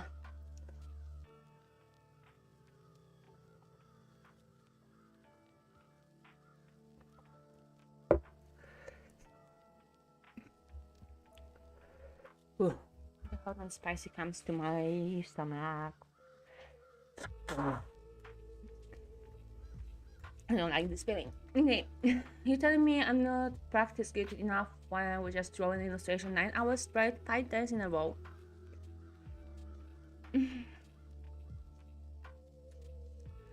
Not enough sleep and my graphic cards ain't half that. Ooh. No one tells you that you didn't practice enough.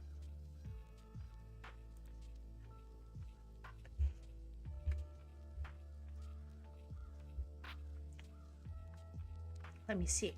What do we have?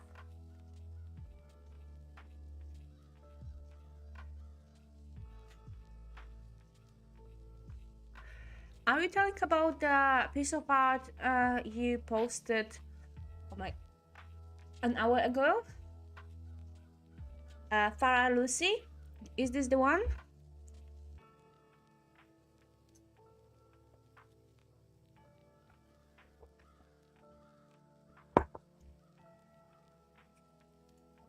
Pain.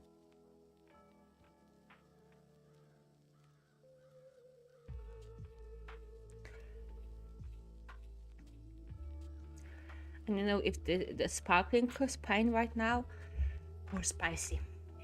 I'm not sure anymore.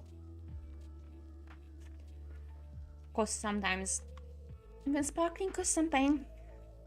So Pixelassie, I'm on your Twitter right now. And the last illustration I see is Farah Lucy.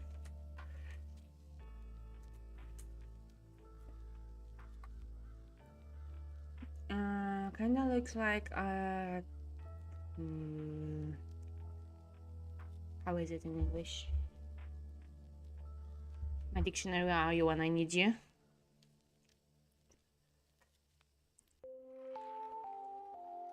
Cover, right, I remember now. A cover of magazine. It looks like a cover of magazine. Sorry, the chat is kind of broken a little bit because my graphic card. Oh, probably not because of it. Just does a bit of delay. Sometimes my internet isn't stable. Can you sing more Polish shanties? At the end of the stream, I think it can be.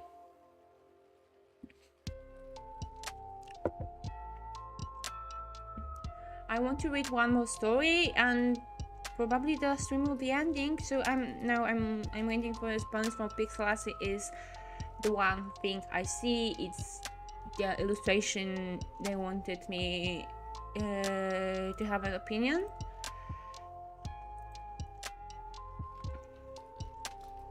Because there's also one more, but it's not from today. So from today, there's only one. But I think they all look cute, like the art style. I like the art style. It kind of reminds me of old mangas. Like, it's not the newest style of drawing in manga style, but I do not say that it's bad. Also, I think the way you're shading is really cool. Looks really realistic for me. Something I would like to read someday.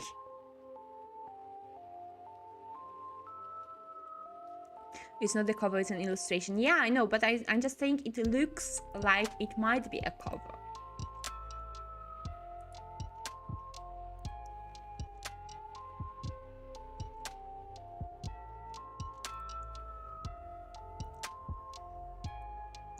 So speaking of the last thing you posted about Farah Lucy, I think it's how I should pronounce it. The girl with long... Wait, sorry. The girl with long, blonde hair and pink, not highlights, but pink ending of hair.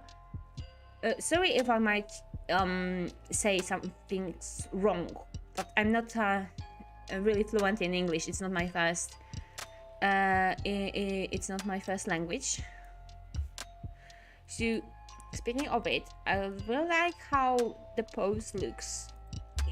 I see that it's not something you did for like 1 hour, and I can see that you put a lot of effort in it. Like,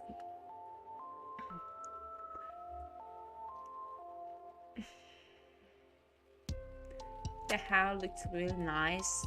There's a lot of wait, my dictionary. I need help of dictionary.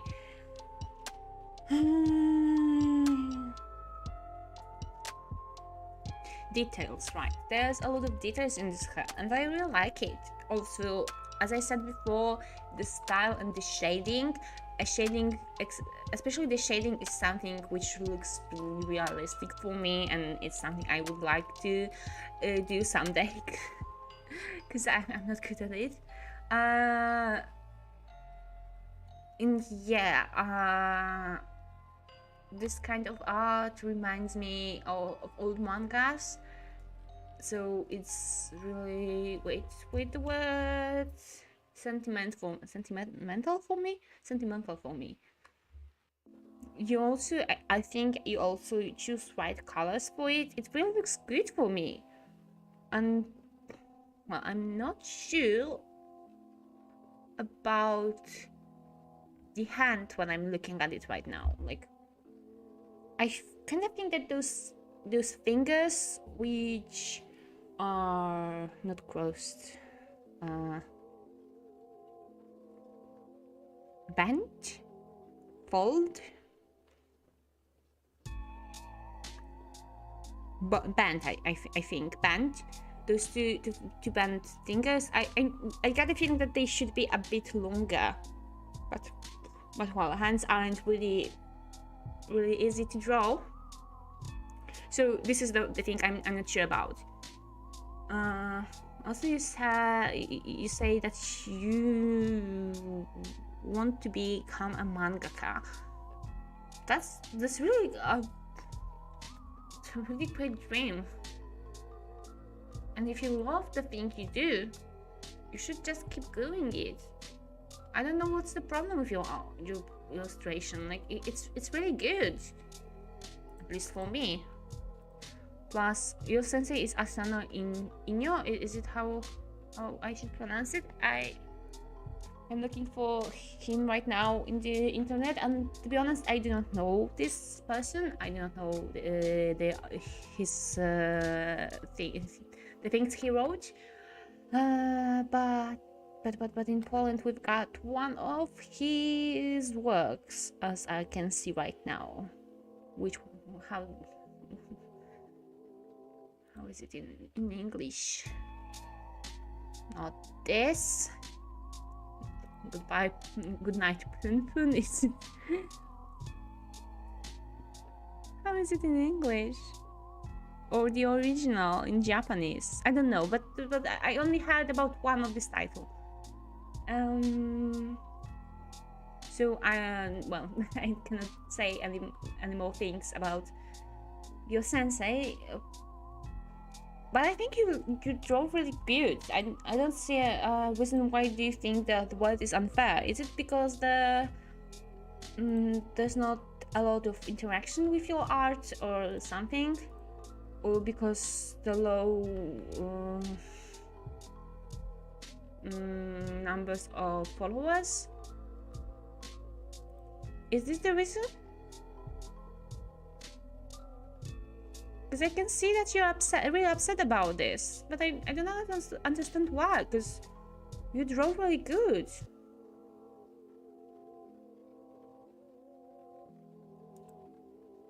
Okay, so meanwhile waiting for the answer from Pixelassie, let's read the last manga. I really hope that Scout and Erika, you are still here, and Rattle and Rima and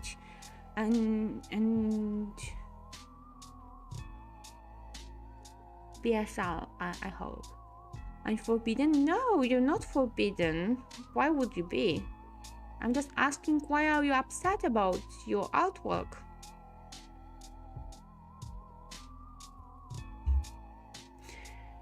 Okay.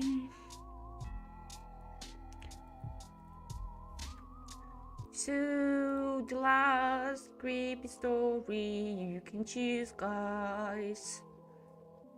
A popcorn ceiling or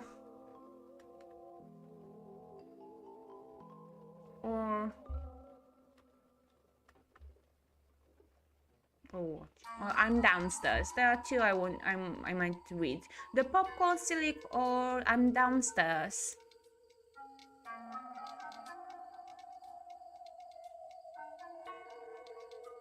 I'm just getting ready to head home, hopefully. Okay, Erika, thanks for being here still. Maybe I'm just hiding in my cave like Hikikomori. Oh, where's your cave then? Why are you hiding? Thank you for your opinion. No problem, no problem. I'm downstairs, I'd say. Okay, so let's go with I'm downstairs then. Thanks, Erika, for choosing.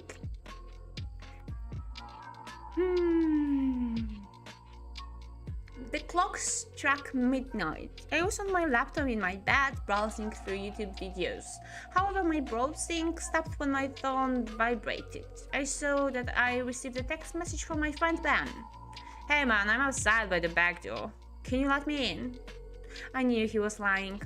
For the few weekends he had been messing with me, one weekend he told me he was parking my cool desktop, when in reality he was in his bedroom.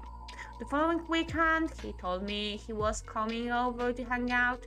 When I came outside to greet him in his car, he flowed in out of my neighborhood. I wasn't going to let him get me this time, I suddenly replied back. I know, you're just messing with me again. He immediately replied back, no, I'm being serious this time. I'm by the back door. Nice try. I know you're not there. I placed my phone down and continued my search. About a minute later, my phone vibrated again.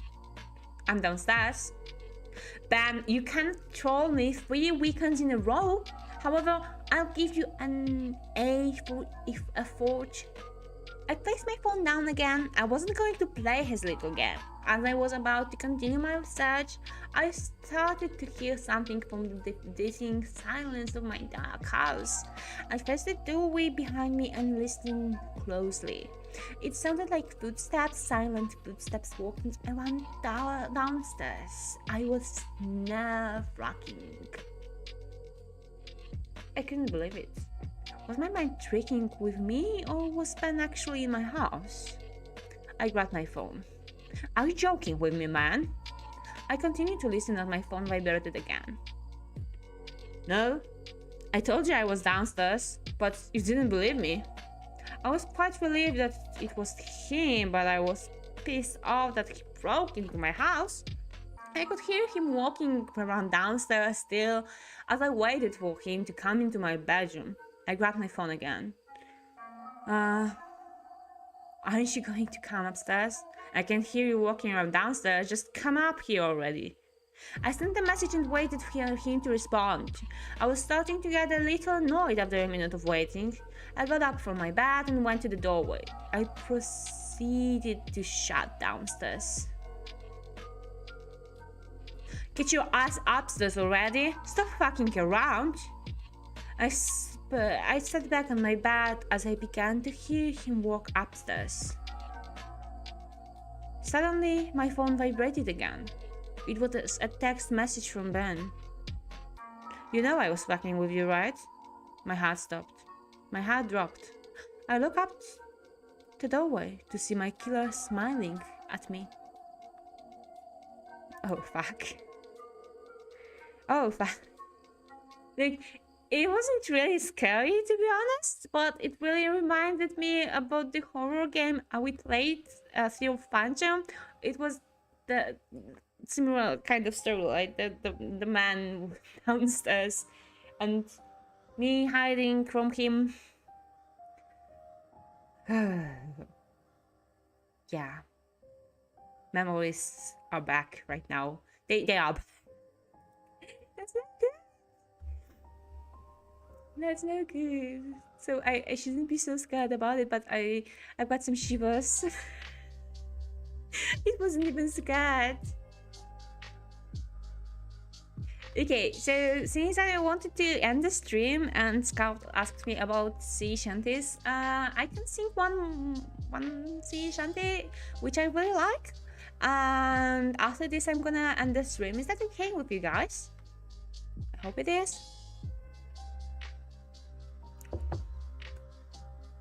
How many of you are here right now? You look so quiet. There aren't any more here. Sometimes happen.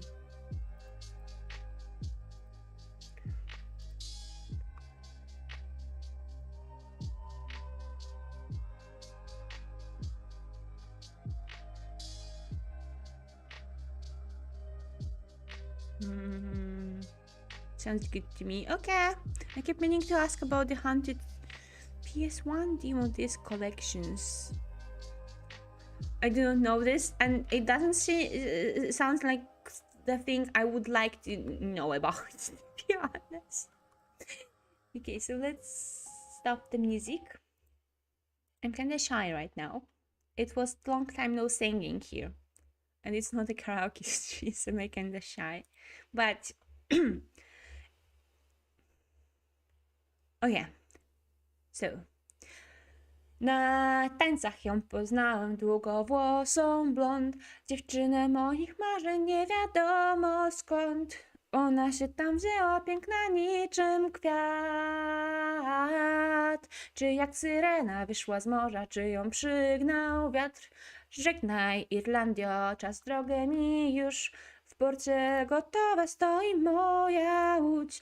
Na wielki ocean przyjdzie mi zaraz wyjść i pożegnać się z dziewczyną na long sherry.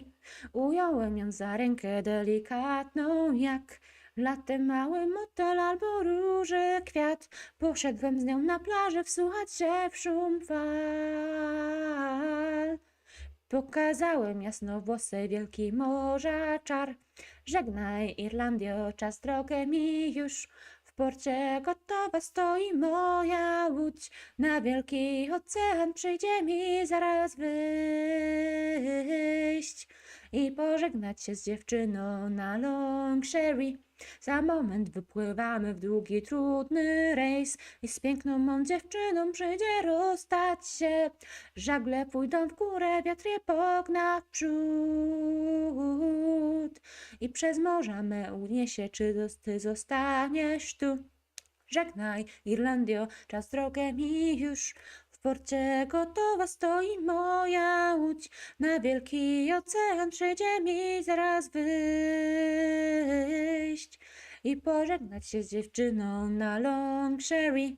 Goodbye Ireland, I have to go already. My boat is ready, standing in the port. I gotta go to the hitch ocean soon and to say goodbye to the girl on long sherry. The end.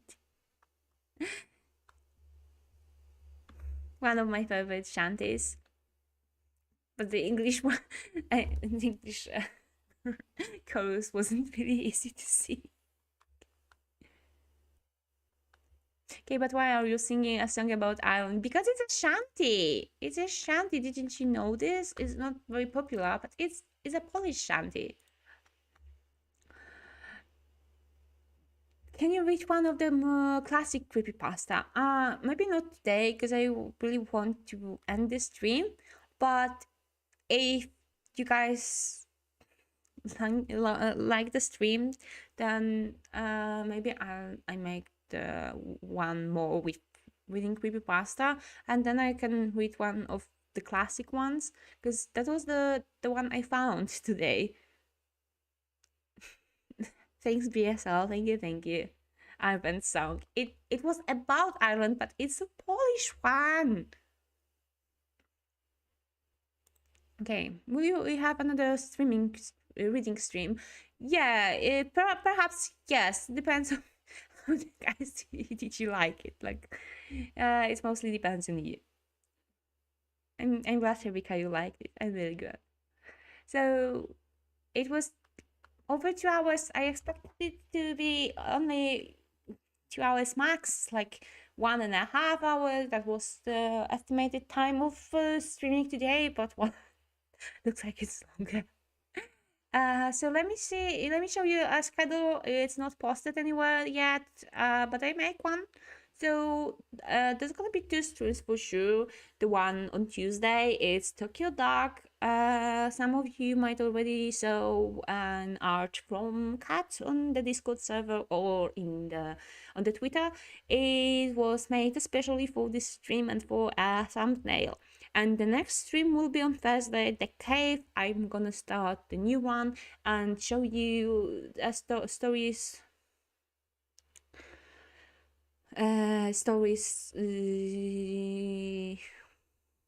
of other people there.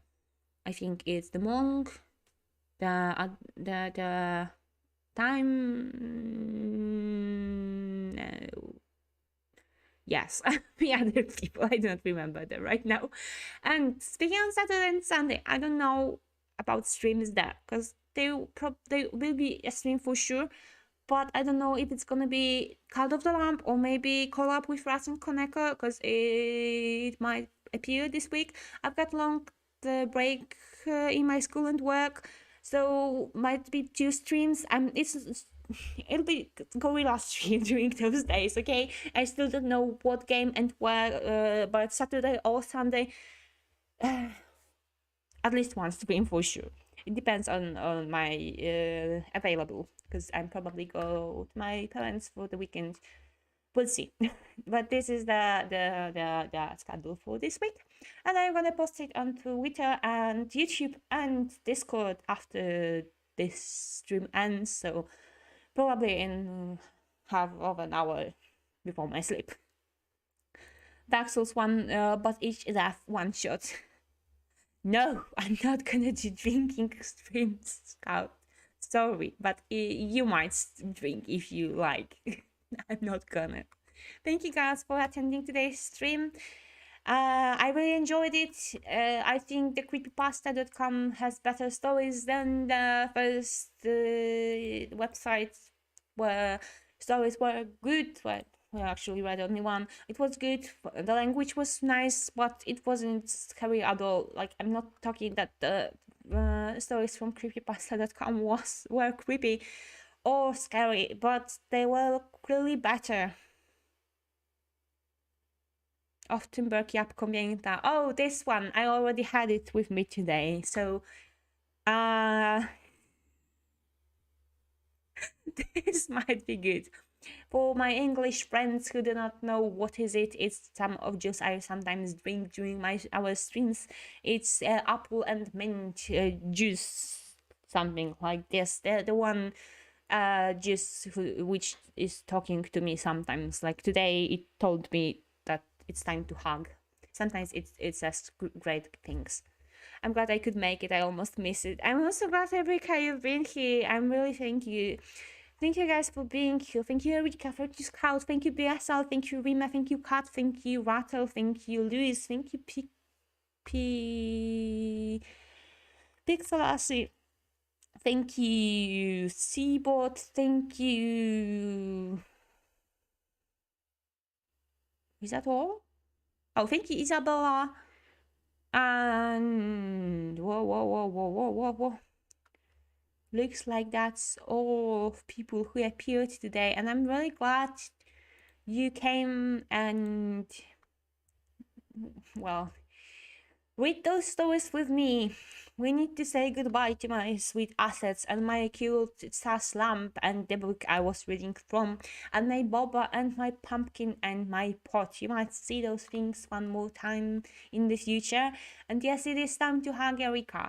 So thank you again, and lalila oyasumi nasai. Bye bye, guys. Bye bye.